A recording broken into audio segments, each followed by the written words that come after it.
In 1997, which is the 150th anniversary of the Great Irish Famine, Anne Garvey, who was then the president of the American Irish Teachers Association, approached Joe Crowley, who was then in the New York State Legislature, about adding the Great Irish Famine to the human rights curriculum, which had two strands. One strand was African slavery, and the other strand was the European Holocaust. And then the state education department advertised for a curriculum.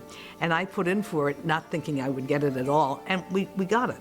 So I said that we would do 25 lessons. Actually, I did 150. The main thing that I was concerned about was teaching about hunger and homelessness. If you said the Great Irish Famine curriculum, it would be a St. Patrick's Day lesson or a St. Patrick's Week lesson. But if it were a curriculum about hunger and homelessness, it would have a wider diversion. We decided we would use the Great Irish Famine curriculum to teach the new learning standards and go into areas which didn't have the resources to have those kinds of things. So as a result, our Great Irish Famine curriculum, and as I say, 150 lessons, 4th grade to 12th grade, and they were designed to encourage faculty to make their own adjustments, whether they wanted to use it at 4th grade level or take this lesson and use it at high school level. And so we field tested all around the state in municipal areas like New York City, like Buffalo, like Albany, also rural districts, suburban districts. Students, of course, have different learning standards, and so we were able to develop aspects of lessons designed for students who may have had problems with reading. And so it was very successful. We brought it around to all of the schools, and it won at the state level, and then it won at the national level as a curriculum innovation. So we were very, very pleased with it. We sent it out to every school in New York State. We sent it out to the libraries, but we mailed it out the weekend before 9/11. So some of the packets got there and some didn't, and some got shelved. But anyway, it continues to be a very dynamic way of teaching the Great Irish Famine. We really wanted to say that the Irish don't have a lock on hunger and homelessness, and that people would have experienced it in all cultures at various different levels. So we wanted to give a sense to people coming in, especially our inner city students who come from various diverse backgrounds where they have perhaps experienced hunger or some measure of homelessness. For every lesson we had an introduction. We had resources, and one of the nice things about each lesson was a standalone lesson. We had the learning standards that were going to be taught. We had a big chart, and if you needed something on this learning standard, these are the lessons that you could use. We had the learning experiences. We had the lesson itself. We had reflection, and the reflection really was our experience teaching it. And then we had a piece that was some suggestions for further development.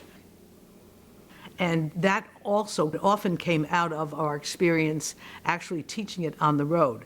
What to do with kids of various abilities, what to do with the student who was very talented and you might suggest that they could follow that, or the student who had some learning disabilities.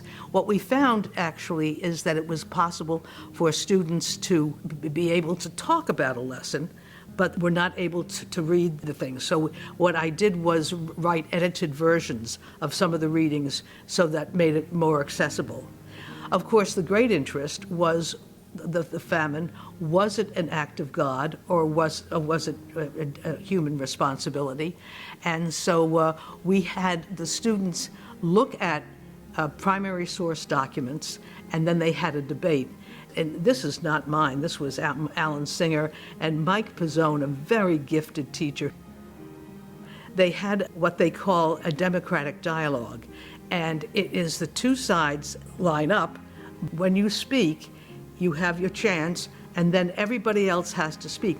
And so they debate back and forth, and at the end, they pronounce a winner. But the last thing that they do is they congratulate each other, and they talk about a point that the other side made that they thought was particularly a good point. So we like to think that it emphasized good teaching and positive teaching. Of course, we looked at evictions, and we looked at emigration. And before the Great Irish Famine, land was distributed among sons so that everybody got a little piece of the action, and girls could stay home because there were more men to marry. But what happened as a result, coming up to 1845, was that the pieces got smaller and smaller and smaller, and our experience during the Great Irish Famine would be that the small farms, the farms of 1 to 5 acres, those were the people that were really hit by the Great Irish Famine. And so the land patterns change after the famine, and you don't have the land divided among sons. You have one inheriting son, usually the oldest, and one daughter who is dowered, and the rest have to fend for themselves. And this is where you see, of course, Irish immigration. What I was concerned about there were the women who emigrated after the Great Irish Famine. One girl was dowered, and she could be married locally because she brought money into a farm. The rest had to fend for themselves, and they could be one of 8, one of 11, one of 12. And so what you see after the Great Irish Famine is that girls had really 3 choices. They could stay as an unpaid servant in their inheriting brother's household. A lot of girls enter religious life as another opportunity.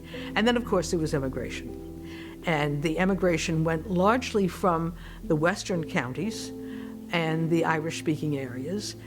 They were often kept in school through primary school and went to America and worked in domestic service. And so they got room, board, uniforms indeed, and they were able to send money home. And particularly after the Wyndham Act of 1904, which allowed country people, rural people, to buy back their land, the Irish girls sent money home, which allowed people to buy land, to buy stock for the land, in other words, buy beef, buy cattle, buy sheep, buy pigs, that sort of thing.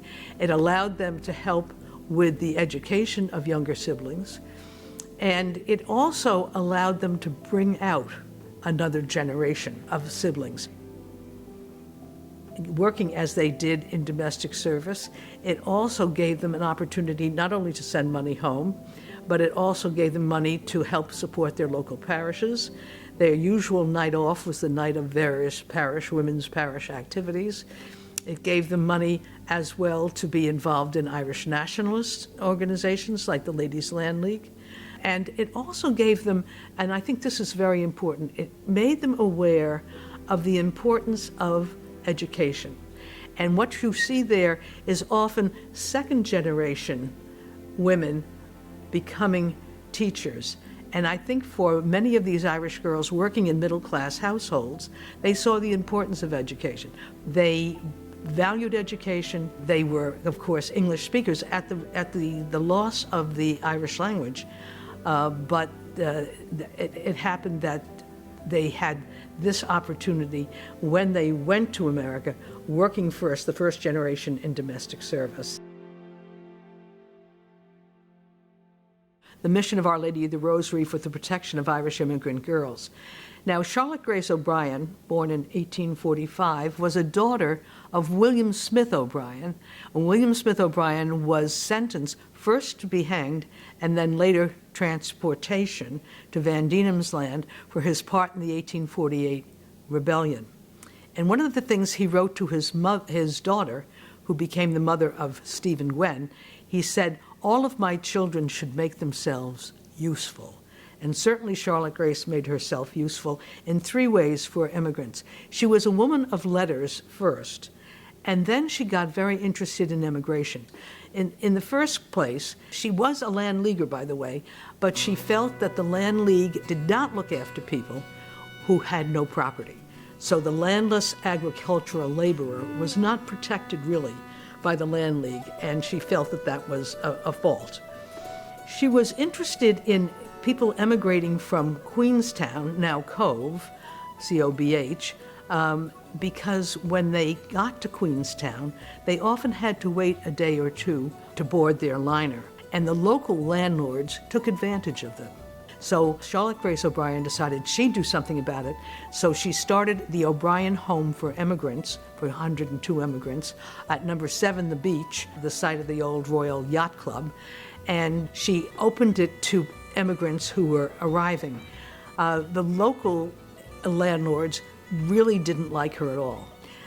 And the local merchants boycotted her. When she started this, she was a maiden lady, nearly in her 40s, and she was almost profoundly deaf. So she was driven out, really, of her immigrant home. So that was her first effort. At the end of the day, failed. The second is interesting. She went to see a sister-in-law up in the hills above Cove, and she looked out and she saw the Germanic, the White Star Liner, the Germanic, at anchor in the harbor. And she went and she looked at the steerage accommodations. And she was horrified to see that single men were in the bow, but single girls were housed with married couples, or married men, or as Charlotte Grace would say, men who said they were married, and they didn't have enough privacy. So she brought this to the attention of the Board of Trade and got some support for this. And eventually, what the configuration of steerage became was single men forward, married couples in the midship, and single girls aft. Now, her third idea, which was the big idea, was to start the mission of Our Lady of the Rosary for the protection of Irish immigrant girls. And what she did was in 1882, the White Star Liner offered her free passage to New York aboard a ship called the Baltic. And she went to New York and she tried to interest the Archdiocese of New York in starting a service for immigrant girls, an advice service, perhaps accommodations and perhaps employment. But the Archdiocese of New York at that time would care less. So she was told to go out and see Bishop John Ireland of St. Paul. So she went out to Bishop Ireland. Bishop Ireland took Charlotte Grace by the hand and he said, "Miss O'Brien, you leave it with me." And he went to the meeting of the Irish Catholic Colonization Society in Chicago in the spring of 1883, and they agreed that it would be an idea to sponsor an accommodation, a desk actually, to answer questions and to give advice, and perhaps to move on to accommodation and employment, but they would start. And so they convinced the Archdiocese of New York that they did need a priest there, and in fact, the Irish Catholic Colonization Society would pay for it. And so they employed Father John Reardon, who was the Irish-American son of Irish immigrants, and he went and he founded the mission of Our Lady of the Rosary for the protection of Irish immigrant girls on October 1st of 1883. And they set up the desk first at Castle Garden and, of course, later at Ellis Island. And so we know that between 1883 or 1884 and when they finished up around 1940, over 100,000 girls passed through the mission. They got advice, they got accommodations, they got, in some cases, employment, but they were helped to go on. And so we have digitized the records of 60,000. The archive is incomplete. Some old parish priest who probably liked golf better than history threw out, he said, "Oh, this is junk." He threw out a lot of the documents. So what we're trying to do now, we're going through the archives, and I'd love to be able to contact the descendants of these girls and find out what happened to them. And also to interest these descendants in being involved in their Irish heritage as well. So that was the impetus for the exhibition. And one of the panels of the exhibition is the Irish at work. We have panels of the Irish girls at work, and we have panels of them at play, and panels of them, of course, on the Titanic. And then, of course, as they appeared in cartoons. And they were a wonderful subject, a wonderful, awful subject for cartoons. After I did the Great Irish Famine curriculum, George Pataki was then the governor of New York State, but he had an Irish mother, even though his name was Pataki. Battery Park doesn't belong to New York City. Battery Park answers to Albany. So he told his Battery Park people that he wanted a monument to the Irish, and they picked a traffic island, and they sent out bids for a public monument. And the person who won was a man called Brian Tolle, Tolle. And of course, he was interested in history. And he talked about going to Strokestown. And I said, well, Strokestown is a kind of museum itself. But I would go to the deserted village on Achill, because that was an actual village that dates back to famine time. And so he did. And he also went to the Cliffs of Moher, and he saw the sort of striations. So he came back and he decided to do a memorial. And they wanted it to be interesting from the water, from the air, and from the ground. So it was a kind of cantilevered monument. And because he was fascinated with the striations of the Cliffs of Moher, he had limestone separated by blocks of glass and quotes there, and I did the quotations. And about 60% are quotations about the Great Irish Famine, and about 40% are famines in other parts of the world, in different languages and so forth. The crawl line around the bottom, I particularly put low because I wanted school children to see it's what New York City gave.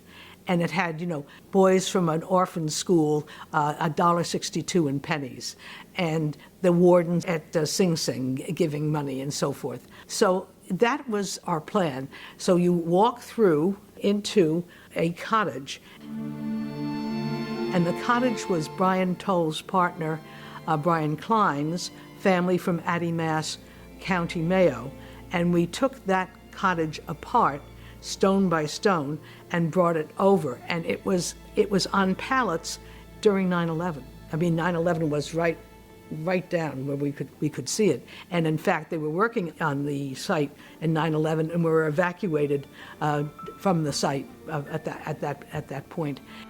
Gail Whitwood Laird also selected 132 or 152 plants that were from the ecosystem of a North Mayo bog that we planted the site originally. We didn't put potatoes in. We have empty potato rills. We didn't put potatoes in. We were afraid of rats. But we also, I said symbolically, the empty potato rills would be a symbol of course, the Great Irish Famine. And I used to work because I would be waiting for them to bring the panels with the quotes on them. So I worked with the guys who were on the landscaping crew. We'd tie ourselves in and hang on to the lines and go out. And at one point, the committee wanted to have a big Celtic cross. And Brian called me and he said, "They want a Celtic cross. What am I going to do?" And I said, the Harbison solution. The Harbison solution, Peter Harbison, an archaeologist from County Clare, who was the editor of the Bord Fáilte magazine for a long time. He was looking down in the southwest corner of Ireland, and he discovered these standing stones. And I said, why don't you put in a standing stone? You can put a symbol, and we have a symbol on it, and then landscape it. And so we don't have one of these Celtic crosses, but we have something that's more in keeping. All of the 32 counties in Ireland, the 26 counties of the Republic, and the 6 counties of Northern Ireland contributed stones. So when people started visiting, they wanted to know where their county stone was.